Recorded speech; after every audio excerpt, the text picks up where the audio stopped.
अस्सलाम वालेकुम, this is Atif Arshad और आप देख रहे हैं दो फनकार।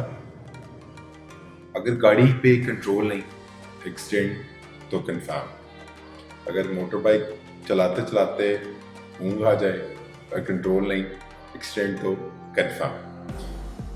मुझे अभी भी याद है कि कोई 18-20 साल पहले मैं एक ड्राइंग कर रहा था, बेसिकली एक पेंटिंग स्टार्ट की। तो वो चलते चलते बिल्कुल एंड पे मेरी एक लाइन खराब हो गई।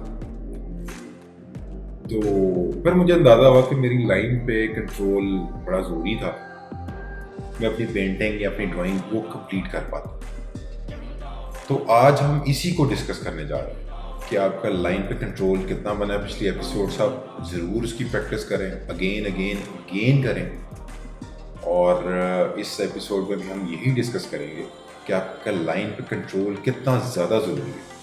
शजील साहब बैठे हमारा वेट कर रहे हैं, हम उनकी तरफ चलते हैं और उनसे इस पे मज़ीद समझते हैं। ओके जी, लास्ट क्लास में हमने बेसिक फॉर्म्स के ऊपर बात की थी। आई होप आपने प्रैक्टिस की होगी। एक बार रिकैप कर लेते हैं।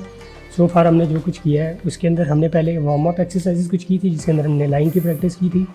उसके बाद बेसिक शेप्स, और फिर उनसे जो हमने फॉर्म्स कैसे डेवलप होती हैं उसके ऊपर बात की थी। अभी हमने लास्ट एक्सरसाइज जब की थी उसके अंदर हम 2 पॉइंट्स, इंपॉर्टेंट पॉइंट डिस्कस किए थे, जो कि थे ऑब्जर्वेशन और स्किल के ऊपर। हमने ये डिस्कस किया था कि हमने 2 चीज़ों को डेवलप करना है। तो ऑब्जर्वेशन कि हम जो भी चीज़ ड्रा कर रहे हैं उसको हम अच्छी तरह से देखें, उसको स्टडी करें कि किस उसके एंगल्स क्या हैं, उसके ऊपर लाइट किस तरह से फॉर्म हो रही है, वो किस तरह से उसकी लाइंस हमें नज़र आ रही हैं। और उसको अचीव करने के लिए हमें स्किल की ज़रूरत है, स्किल के लिए हमें प्रैक्टिस की ज़रूरत है। और तीसरी चीज़ मैंने और इसके अंदर एक पॉइंट ऐड किया है आज, वो कंट्रोल का है। उसका ताल्लुक स्किल के साथ ही है और उसका ताल्लुक प्रैक्टिस के साथ भी है। हमारी लाइन के अंदर जितना ज़्यादा कंट्रोल होगा उतना ही ज़्यादा हमारी ड्राइंग जो है वो एक्यूरेट होती जाएगी। और यही हमारा ऑब्जेक्टिव है, यही हमारा टारगेट है जो कि हमने अचीव करना है। कुछ चीज़ें मेरे टेबल पे जो पड़ी हुई हैं ये ऐसे ही नहीं पड़ी, ये इम्पॉर्टेंट है। हमने लास्ट टाइम भी ये सारे एलिमेंट्स डिस्कस किए थे कि ये हम किस तरह से फॉर्म को स्टडी कर सकते हैं। एक बेसिक सर्कुलर फॉर्म है बॉल, इसको हम देख सकते हैं, ऑब्जर्व कर सकते हैं कि इसके ऊपर लाइट जब फॉर्म होती है तो किस तरह से शेडोज़ बनते हैं। शेडोज़ डायरेक्शन लाइट की वजह से कितनी उन शेडोज़ की लेंथ बनती है, शेडोज़ की इंटेंसिटी किस तरह की है, कितनी नंबर ऑफ़ सोर्सेज से एक लाइट आ रही है और किस तरह का शेडो उससे बन रहा है। और उसके साथ साथ ये कि ये जो फॉर्म है वो एक ख़ास एंगल पे रखने से किस तरह से अपनी चेंज होती रहती है। इसी तरह से हमने एक टिशू रोल को देखा था, जिसके अंदर हम देख रहे थे कि इसके अंदर फॉर्म्स कितनी, शेप्स कितनी ज़्यादा हैं, ताकि हम उसको स्टडी कर सकें। तो इसको हमने ड्रॉ भी करके देखा था। अगर हम वैसे दोबारा से इसको गौर से देखें तो इसके अंदर 2 बेसिक शेप्स हैं जिनसे ये पूरी की पूरी एक ऑब्जेक्ट बना हुआ है। एक सर्कल है और एक रेक्टेंगल है। जब हम सर्कल को किसी एंगल से देखते हैं तो वो ओवल शेप बन जाती है। इसको भी हम गौर से अगर देखें टिशू रोल को तो इसी तरह से ही इसकी एक जो फॉर्म है वो डेवलप हुई हुई है कि सर्कल्स और स्ट्रेट लाइंस को मिला के ये पूरी फॉर्म बन गई है। इसी तरह से अगर हम कोई बिल्कुल सिंपल ऑब्जेक्ट, जैसे ये मैच बॉक्स है, स्मोकिंग के लिए नहीं, स्टडी करने के लिए, ये स्क्वायर्स से बना हुआ है, स्क्वायर्स और स्ट्रेट लाइंस और रेक्टेंगल से मिल के बना हुआ है। इसकी मैंने खुद जब स्टडी की डिफरेंट एंगल्स पे रख के तो काफ़ी इंटरेस्टिंग फॉर्म्स डेवलप होती हैं, बनती हैं। लेकिन एक चीज़ इसके अंदर कॉमन है कि इसके अंदर टोटल हम लाइन के साथ प्ले कर रहे हैं, सिर्फ़ और सिर्फ एंगल्स को स्टडी कर रहे हैं कि कौन सी लाइन किस एंगल पे जा रही है। उसको आप ड्रॉ करते रहेंगे, खुद ब खुद ही वो फॉर्म हमारे सामने आ जाएगी। पर्सपेक्टिव के बारे में भी मत सोचें। पर्सपेक्टिव एक काफ़ी डिटेल्ड टॉपिक है जिसके ऊपर हम नेक्स्ट एपिसोड में बात करेंगे। कितने टाइप के पर्सपेक्टिव होते हैं, वो क्यों इंपॉर्टेंट होते हैं, उनको डिटेल से स्टडी करना इंपॉर्टेंट क्यों है ड्राइंग के अंदर, क्योंकि इन 3 पॉइंट्स के साथ जो पर्सपेक्टिव है वो सबसे इम्पॉर्टेंट एलिमेंट है ड्राइंग के अंदर। क्योंकि हमारी आई जो है वो पर्सपेक्टिव के साथ चीज़ों को रीड करती है। एक चीज़ हमारे करीब है तो वो बड़ी है, एक चीज़ दूर है तो वो छोटी हमें नज़र आएगी। इसी तरह से एक एंगल बनाती हुई नज़र आएगी। पर्सपेक्टिव बेसिकली एक एलिमेंट है जिसकी वजह से ये चीज़ें हमें, जिसकी वजह से हम एंगल्स रीड करते हैं, देखते हैं, हमारी आँख देखती है। तो अभी के लिए हमारी नेक्स्ट एक्सरसाइज जो मैंने खुद भी की है वो ये है कि हमने अब कुछ बेसिक ऑब्जेक्ट्स ऐसे लेने हैं, ऐसी चीज़ें लेनी है जो जिसके अंदर बहुत ज़्यादा कॉम्प्लिकेटेड फॉर्म्स नहीं है। फॉर एग्ज़ाम्पल ये कप हमें नज़र आ रहा होगा, इसको मैं थोड़े से अगर एंगल पे देखा हूँ तो हमें नज़र आएगा कि इसके अंदर जो सर्कल है वो किस तरह से अपनी चेंज करता है फॉर्म को। सर्कल कैसे ओवल में कन्वर्ट हो जाता है और कैसे उसकी जो साइड्स हैं वो क्लियर होना शुरू हो जाती है। इसी तरह हैंडल जो है वो भी सर्कल ही है, ऑलमोस्ट हाफ सर्कल है। तो ये एक बहुत इंटरेस्टिंग ऑब्जेक्ट है जिसको हम प्रैक्टिस कर सकते हैं। सामने रख के अभी आपको टॉप से नज़र आ रहा होगा, मेरे इस वक्त एंगल पे पड़ा हुआ है, मैं उसी एंगल पे आपको ड्रॉ करके भी दिखाता हूँ। पहले इसका मैं एक बेसिक स्ट्रक्चर निकालूंगा। मुझे रेक्टेंगल नज़र आ रही है और इसमें जब मैंने सर्कल को जिस एंगल से मुझे नज़र आ रहा है ड्रॉ किया है तो कुछ इस तरह से सिलेंड्रिकल शेप बन रही है और उसके राउंड जो इसका हैंडल है वो सेमी सर्कल ही है।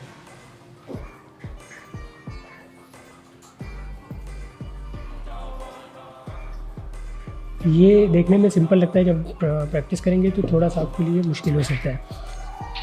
ये करने से पहले एक प्रैक्टिस और ऐड की है मैंने जो कि कंट्रोल के ऊपर है, जिसके थर्ड पॉइंट इसके ऊपर हम अभी बात कर रहे हैं। लास्ट टाइम हमने लाइन की प्रैक्टिस की बात की थी कि हम straight line, vertical, angular, circle, triangle, squares draw करेंगे, लेकिन इन प्रैक्टिस में हमारी 360 डिग्री जो हाथ की मूवमेंट है वो कवर नहीं होती है।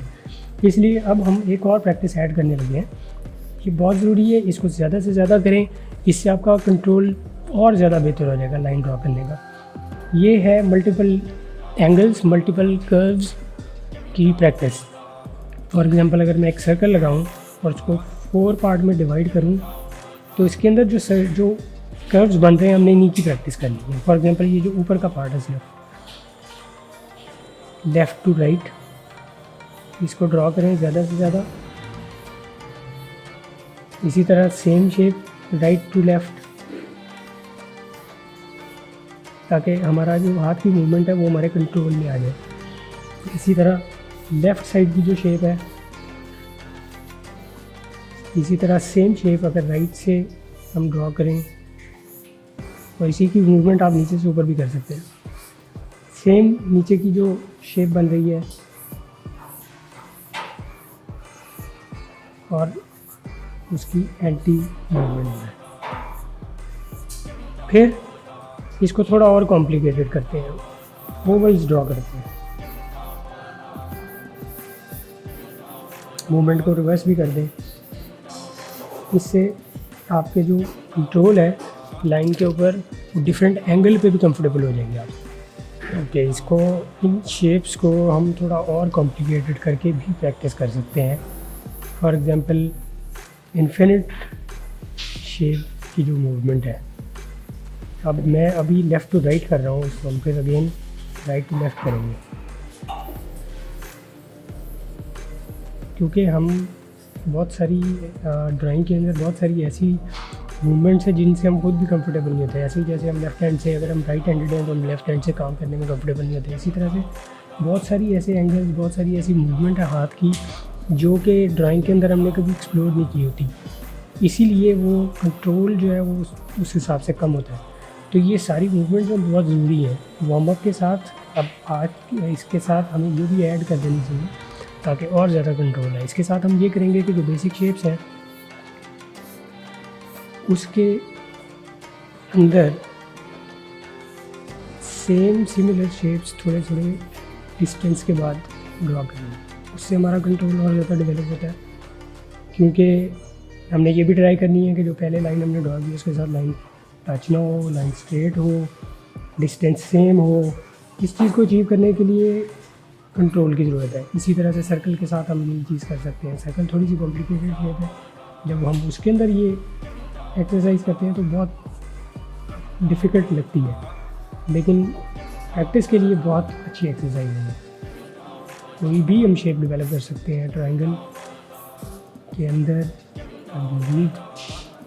ट्रायंगल और ट्रायंगल एंगल की कंट्रोल की प्रैक्टिस हमारी और ज़्यादा अच्छी होती जाएगी। ये सारी एक्सरसाइजेज हम इसलिए अभी कर रहे हैं कि इसके बाद हमने पर्सपेक्टिव स्टडी करना है। पर्सपेक्टिव स्टडी करने के लिए हमारा कंट्रोल एक अच्छा लेवल पे होना चाहिए, ताकि हम उसको अंडरस्टैंड कर सकें। क्योंकि आहिस्ता आहिस्ता हमारी ये सारी एक्सरसाइजेज कॉम्प्लिकेटेड होती जाएंगी, मुश्किल होती जाएंगी। इसलिए जो पीछे हमने एक्सरसाइजेज की हैं उनको लाइट मत लें, उनकी प्रैक्टिस ज़रूर करें।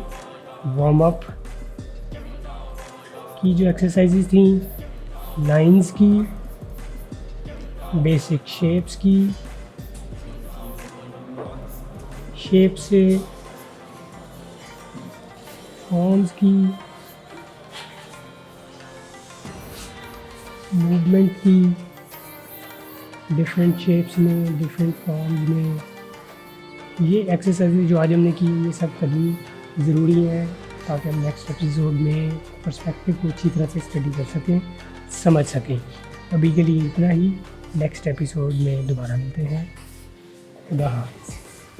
तो फिर मैंने लाइंस की बहुत ज़्यादा प्रैक्टिस की। मैं लाइंस ड्रॉ करता था, शेप्स ड्रॉ करता था, बॉक्स ग्लास सामने रख के मैं उसको ड्रॉ करता रहता था। तो एक शौक था कि मुझे यहाँ तक पहुँचना है। अल्हम्दुलिल्लाह अब हम आपके लिए अपना वक्त निकाल रहे हैं। आपने प्रैक्टिस करनी है, बहुत ज़्यादा प्रैक्टिस करनी है। माशाल्लाह बच्चों का हमें व्हाट्सएप मैसेजेस आते हैं, डे बाय डे हम माशाल्लाह देख रहे हैं, इम्प्रूव भी कर रहे हैं। और जो हमारा फीडबैक होता है हम उस व्हाट्सएप नंबर पे हम उन्हें देते भी हैं। आप भी रहिए कनेक्टेड हमसे, क्योंकि इस पूरे वीक में हमारी मैक्सिमम कोशिश होती है कि हम ज़्यादा से ज़्यादा रिकॉर्डिंग्स दे सकें, बट मसरूफियत काफ़ी ज़्यादा है माशाल्लाह। शजील साहब एडवर्टाइजिंग एजेंसी में ख़ुद भी माशाल्लाह, मेरा अपना बैकग्राउंड मीडिया से एक्सप्रेस न्यूज़ में बाय द वे मैं वक्त गुजारा है, एडवर्टाइजिंग एजेंसीज़ में, हमजा भाई एडवर्टाइजिंग एजेंसी से।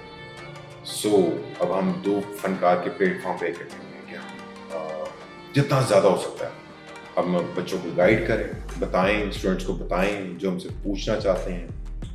तो ज़्यादा से ज़्यादा प्रैक्टिस करते रहें। अगर आपको एक अच्छा ग्राफिक डिज़ाइनर बनना है, मैंने पहली एपिसोड में भी हमने कहा था कि आपको अगर अच्छा ग्राफिक डिज़ाइनर, टैलेंटेड, बेहतरीन, कमाल काम करना है तो बेस बहुत ज़रूरी है। बेस तो इमारत बेहतरीन, अगर बेस कमज़ोर है तो समझ लें पूरी इमारत कमज़ोर है, किसी वक्त भी गिर सकती है, प्रॉब्लम्स आएंगी।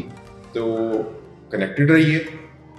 चैनल सब्सक्राइब नहीं किया कर लीजिए, बेल आइकन हिट नहीं किया कर लीजिए। अगली वीडियोस हम इंशाल्लाह बनाते रहेंगे, आपसे शेयर करते रहेंगे इंशाल्लाह। तो मिलते हैं नेक्स्ट वीडियो में।